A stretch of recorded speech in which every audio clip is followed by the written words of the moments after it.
Hi, welcome to the world of physics. In today's video, I'm going to be talking about relativity. Just a warning, today's video is going to be a little bit different and also a bit shorter than usual. So first, I'm going to talk about Galilean relativity, then we're going to work our way through the Lorentz transformation and eventually talk about time dilation. I will tackle the subject of length contraction in another video though. So let's start with Galilean relativity. So let's do a bit of a thought experiment. We're gonna have a train, an observer, let's call him A, an observer in the train, let's call him B, and the train is going to be moving at the velocity v.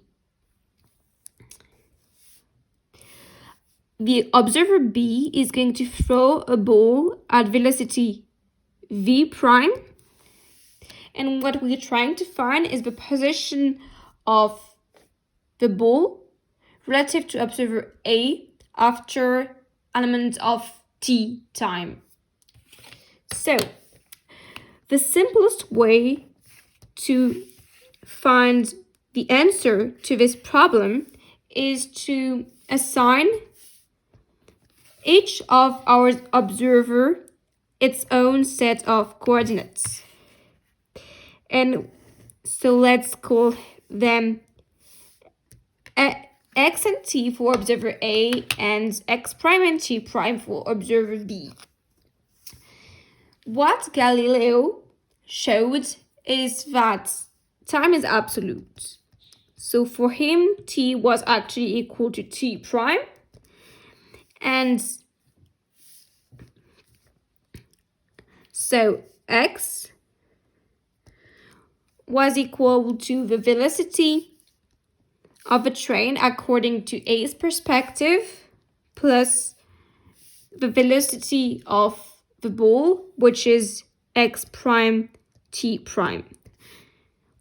So in this diagram, it is just shown by the velocity of this thing, because this set of coordinates is actually going to be moving, plus this distance right there, which is x prime t prime. That's all.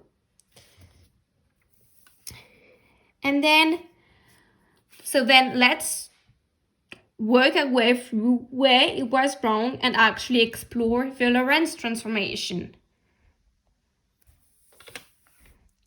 So now Lorentz transformation.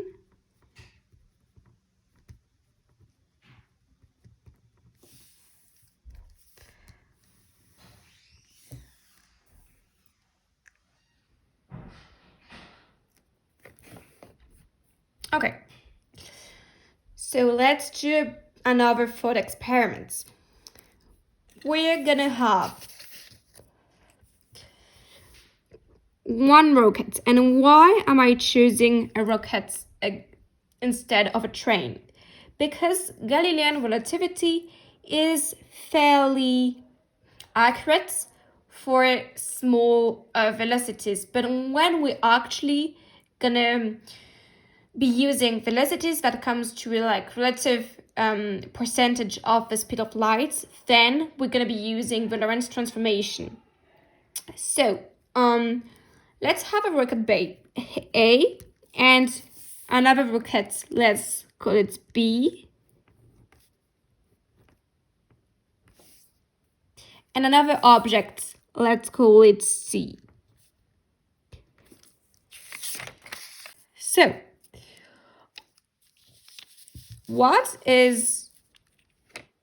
how does the thought experiment work? Basically, we have the object A and B standing still. That is what we're calling event 1.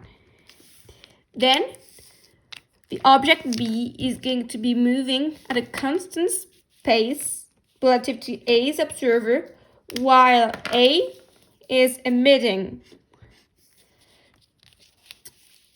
a signal. B is going to receive that signal and be emitting another one while it's still moving. C is going to be receiving that signal and sending it. B is going to receive that signal while it's still moving in that direction, and A is eventually going to receive it. So let's call all of these events 2, 3, 4, 5, and 6. The easiest way you might have understood it to solve this problem is by doing the Minkowski diagram. So let's do one of those.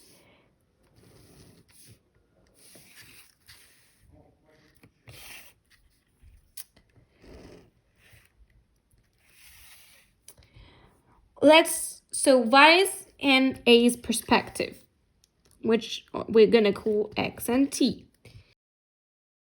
So on the Minkowski diagram, what I represented here is just, then I represented B's motion, but it's very inaccurate because it would be close to the speed of light, but it's just for the sake of this video and in order to represent that on a single piece of paper. And then we have C, that is not moving, standing still. I also represented the signal right there. And what I'm going to do now is to associate each position here with the events. So we have event 1, when A and B are still together. Then event 2, when A is sending the signal. Event 3, when B is receiving the signal. Event 4, when C is re-emitting the signal. Event 5, when B is also re-emitted the signal. And event 6, when A has received the signal. Let's then, okay, so we're gonna call that point T and the distance here X, which is the same as this one. So then we can say that according to A's perspective,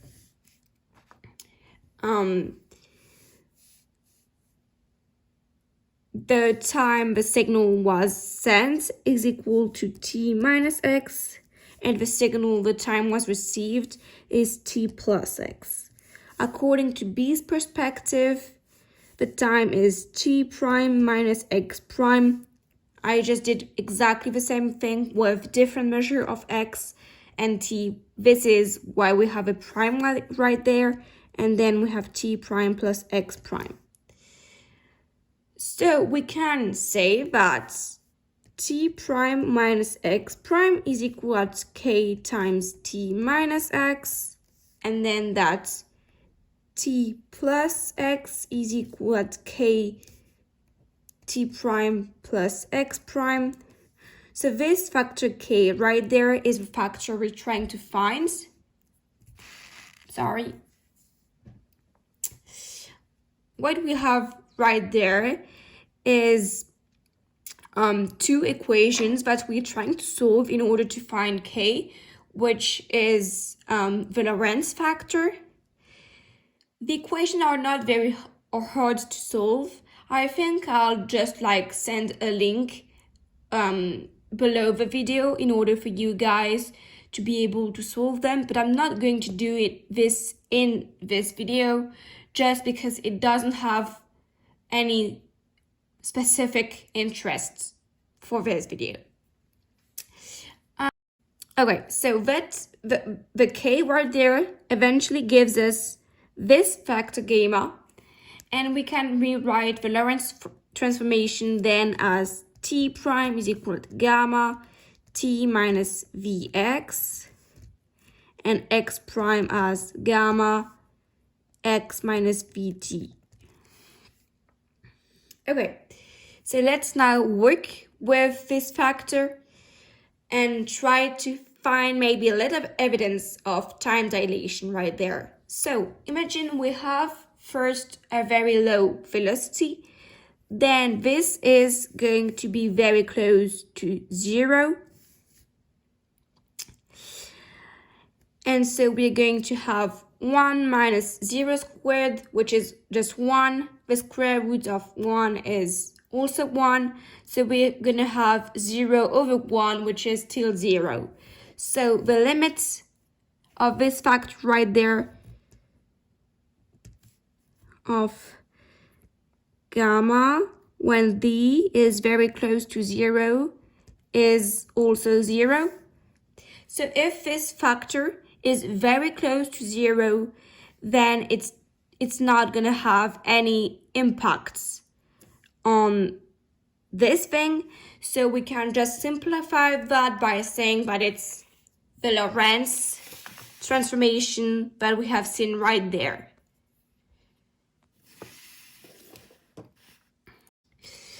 And then if this thing, instead of being close to 0, is close to 1, 1 being the speed of light. We're talking here in percentage of the speed of light.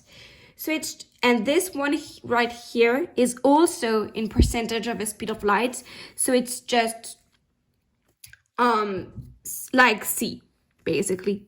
So we have 1 over 1 minus 1. It's not gonna be 1 because it's impossible for now with the technology we have and the understanding we have of physics to be at 1. We can be very close to 1, but let's just say we're very, very close to 1. So this is going to be very close to 0. The square root of 0 is also 0.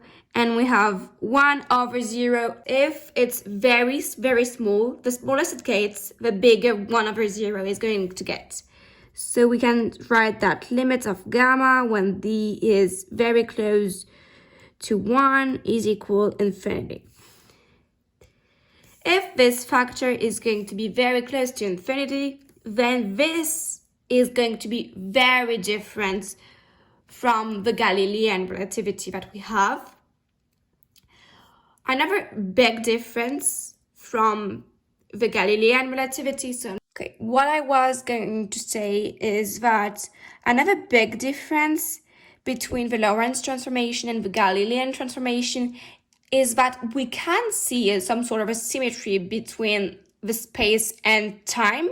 In the Lorentz transformation, that symmetry between the two equations we cannot find in the Galilean transformation because Galileo said that time was absolute, which we just showed is not. The last points of my video is just a reminder that all of the x's, especially this one right there, is the distance between two events. It's not the length between two events. So this x has absolutely nothing to do with length of contraction, which we're gonna explore in another video. I thank you guys so much for watching. Let me know what you think of this particular format where I just have a simple piece of paper and I explain everything from there. And I will see you guys in another video. Thank you so much for watching. Bye.